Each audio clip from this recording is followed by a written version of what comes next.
Le professeur Raoult, le grand professeur Raoult, le sublime professeur Raoult vient de donner une leçon philosophique aux élites du monde entier. Dans un interview récent, il parle des vraies élites et des fausses élites. Les vraies élites sont celles qui savent et qui agissent en conséquence. Les fausses élites, qu'il appelle les pieds nickelés, je trouve que l'expression est admirable, sont les élites qui ne savent rien et qui se contentent de s'agiter. Le système politico-médiatique actuel ne favorise, hélas, que la seconde catégorie, celle des pieds nickelés. Ces pieds nickelés qui, sur tous les plans politiques, économiques, sociaux, moraux, culturels, ne savent strictement rien, mais s'agitent dans tous les sens et font la pluie et le beau temps. Ce sont véritablement des pieds nickelés, ce sont véritablement de fausses élites. Je voudrais citer 3 exemples. Premier exemple, Castaner. Castaner, notre ministre de l'Intérieur, avec son menton volontaire. Castaner est chargé de maintenir l'ordre et lorsqu'une manifestation illégale et interdite se tient à Paris avec des milliers de personnes mais qui concerne la réintégration des sans-papiers dans la communauté nationale, c'est donc une manifestation évidemment d'origine étrangère. Eh bien, Castaner ne bouge pas, non tout de même, il ne faut quand même pas bouger. La manifestation est interdite, elle se termine dans la violence, mais on ne bouge pas. Les forces de l'ordre ne bougeront pas. En revanche, le soir, sur tous les plateaux de télévision, il va marteler que si un policier ou un gendarme manifeste le moindre signe de racisme, il sera poursuivi. Et ça, c'est du pied nickelé dans toute sa gloire. Deuxième exemple, Muriel Pénicaud, le ministre de l'économie en débandade. L'économie ne va pas. Que dit Muriel? Muriel dit « Mes amis, plongez dans vos économies et dépensez, dépensez, dépensez vos maigres économies qui vous servent à parer les coups les plus difficiles. Mais oui, ma Muriel, t'as bien raison, dis donc, on va acheter des produits faits en Chine bas marché parce qu'il faut bien consommer et du coup ça va encore plus déséquilibrer l'économie, mais tu ne le sais même pas. Muriel, est-ce que tu as des neurones dans le crâne ou est-ce que tu es bête à manger du foin? C'est à toi de trouver la réponse, ça n'est pas à moi de la donner. Deuxième exemple, donc, qui est clair comme de l'eau de roche. Et puis troisième exemple, alors lui qui est le sommet du sommet, c'est Benjamin Griveaux. Alors lui, c'est l'élite par l'exhibition de ses parties basses. C'est la zizi-élite, c'est la politique zizitique. Et ça, c'est grandiose, c'est sublime, c'est d'une beauté inouïe. Bref, comme le disait très justement le professeur Raoult, le système actuel favorise, en fabriquant des pieds nickelés, qui se prennent, qui savent et qui agissent en conséquence et donc le mieux possible, prennent un jour le pouvoir et balayent la totalité des pieds nickelés qui nous gouvernent. Et je vous dis à demain en vous souhaitant une excellente soirée.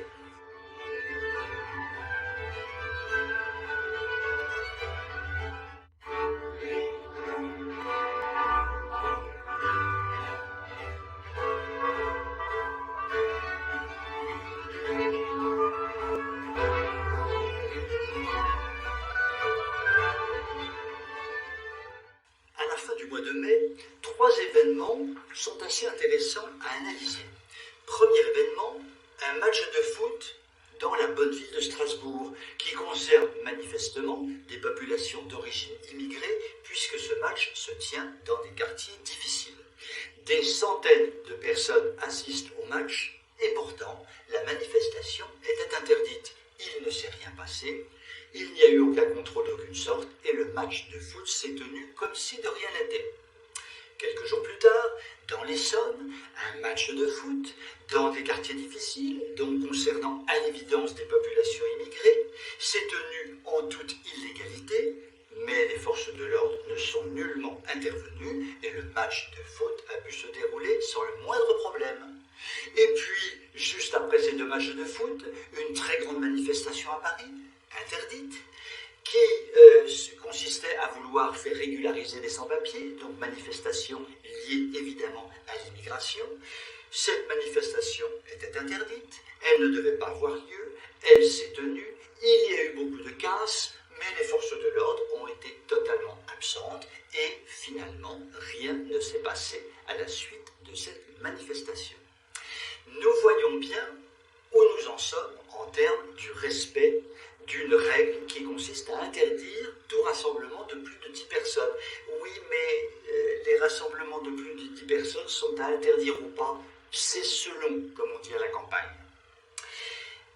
A l'inverse, dans le courant du mois d'avril, en Loire-Atlantique, un jogger qui est complètement isolé, qui avait emprunté un petit chemin piétonnier pour faire du jogging, s'est fait courser par la gendarmerie, puis par un hélicoptère de la gendarmerie qui l'a traqué, parce que ça, c'était très important de traquer un jogger isolé qui ne pouvait évidemment faire du mal à personne, mais qui était traquable puisqu'il n'y avait pas grand risque qu'un jogger contre un hélicoptère ou des véhicules de la gendarmerie puisse l'emporter.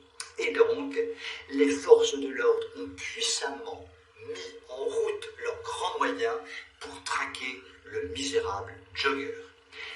Nous voyons avec ces exemples à quel niveau de décrépitude de l'État nous sommes tombés. En clair, nous avons des castaners l'allemand qui montrent leurs gros muscles pleins de poils dès qu'il n'y a aucun risque de débordement, et là, tels des petits Mussolini, donnent des ordres, faites intervenir les hélicoptères, les rafales, les tanks, encadrez le jogger, arrêtez-le. Là, c'est vraiment du bon travail de policier. Mais en revanche, quand il y a quelques centaines de personnes de population d'origine immigrée, là, courage, fuyons, reculons, ne faisons rien, laissons le vent passer. Et là, nous pouvons nous dire une chose. Que se passera-t-il si un jour des troubles sérieux éclatent? Qui sera protégé et qui sera favorisé? Je crois que la réponse est dans la question, et je crois que si des troubles éclatent un jour en France, il nous faudra le plus vite possible prendre nos jambes à nos cous et nous réfugier dans des refuges en Auvergne, dans les Alpes ou dans la Creuse, car clairement, les forces de l'ordre ne nous protégeront pas forcément comme elles devraient le faire. Sur ces bonnes paroles, je vous dis à demain et vous souhaite une excellente soirée.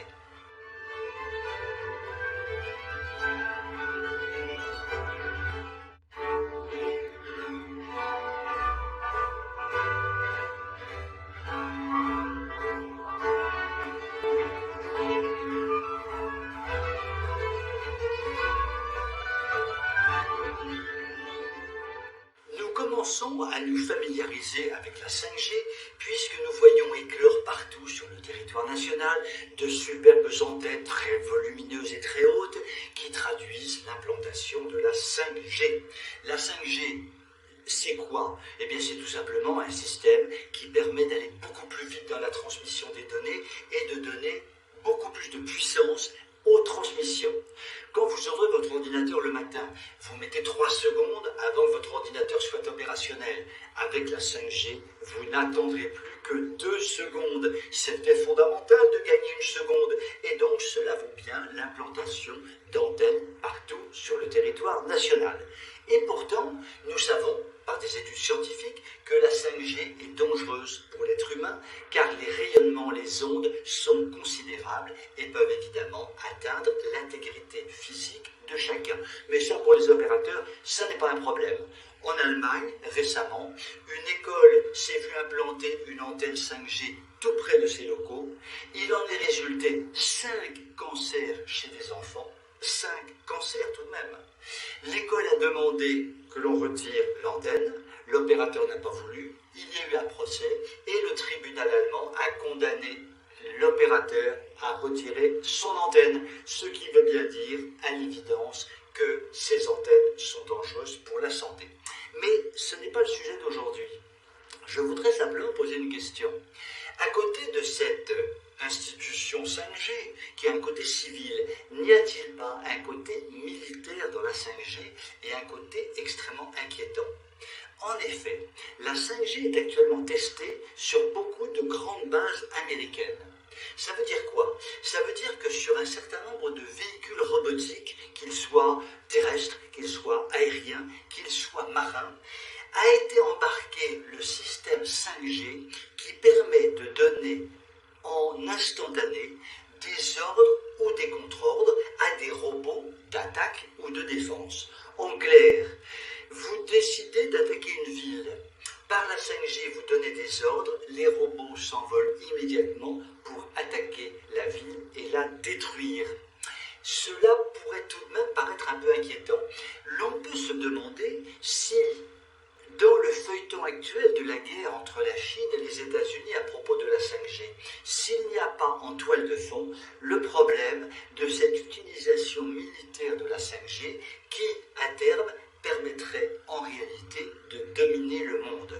Ce qui est sûr, c'est qu'avec la rapidité d'exécution de la 5G et ces robots qui pourraient à tout moment faire tout ce qu'on leur demande de faire, nous n'aurons pas forcément le temps, si une guerre est déclarée, de même sortir de nos maisons et de prendre nos petites jambes pour partir le plus loin possible du lieu de destruction. Cela n'est pas très encourageant pour l'avenir et finalement, le vrai problème aujourd'hui de la 5G est peut-être davantage un problème de domination militaire mondiale qu'un problème civil. Sur ces belles paroles, je vous dis à demain et je vous souhaite une bonne soirée.